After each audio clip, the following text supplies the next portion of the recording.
Fire సిబ్బంది కానీ వీళ్ళందరికీ కూడా ఫెసిలిటీస్ కల్పించి వాళ్ళతో పని చేయాలనే దృక్పథంతోనే గవర్నమెంట్ కూడా ఉంది. ఇందులో విషయం ఏంటంటే నిజంగా ఒక చిన్న నేను లోపలికి వెళ్ళేసరికి వన్ ఆఫ్ ద మూమెంట్లో కొంచెం ఎమోషనల్ కూడా అయ్యా. ఎక్కడ వెళ్ళి అయ్యానంటే స్వప్న బ్లాక్, స్నేహ బ్లాక్, అది కూడా ఒక్కసారిగా కొంచెం ఇబ్బంది పడే పరిస్థితి వచ్చింది. స్నేహ బ్లాక్ దగ్గరికి వెళ్ళేసరికి లోపలికి వెళ్ళి చూసాము, ఆ ఫెసిలిటీస్ అన్నీ అక్కడ ఉన్న అన్నీ చూసాం. కాకపోతే 53 రోజులు మా నాయకుడు ఏ నేరము చేయకుండా 53 రోజులు ఆ స్నేహ బ్లాక్లో ఉండడం అన్నది నిజంగా ఆ సిచ్యువేషన్ చూసేసరికి నిజంగా మేమందరం కూడా చాలా ఎమోషనల్గా ఫీల్ అవ్వాల్సిన పరిస్థితి వచ్చింది. బట్ అదే అంటారు కదా, రోజులు అన్నీ ఒకలా ఉండవు. ఈరోజు అదే బ్లాక్కి మేము కూడా విజిటర్స్ కింద వెళ్ళాం. అది beauty of democracy.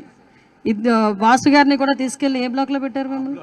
Sneha black room number 11లో పెట్టారు.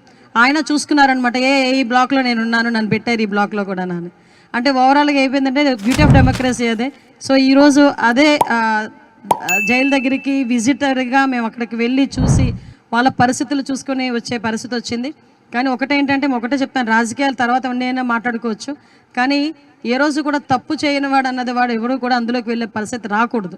అదే మేము అందరం కూడా కోరుకుంటున్నాం.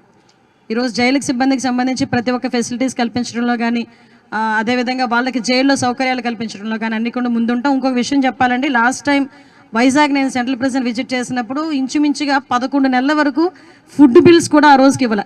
11 నెలల ముందు నుంచి ఫుడ్ బిల్స్ కూడా ఇవ్వలే.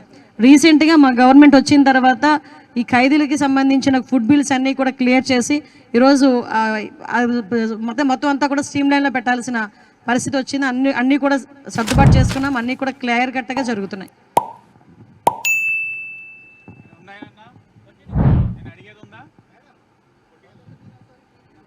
నాకేమనిపించట్లేదు. అవును, మర్చిపోయాను.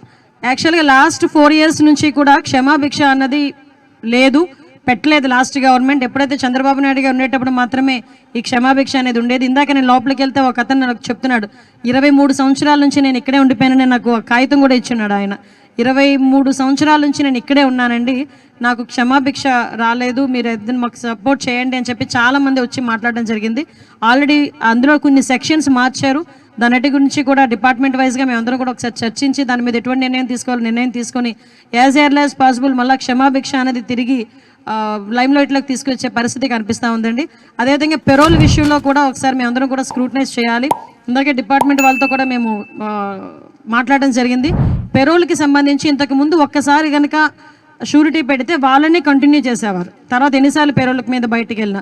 కానీ ప్రతిసారి కూడా వాళ్ళని వేరే షూరిటీస్ పెట్టాలి అనుకునేటప్పుడు వాళ్ళకి ఇబ్బంది అయ్యి పెరోల్ మీద కూడా బయటికి వెళ్ళే పరిస్థితి కనిపించట్లేదు. దాని మీద కూడా మేము దృష్టి పెడతాం.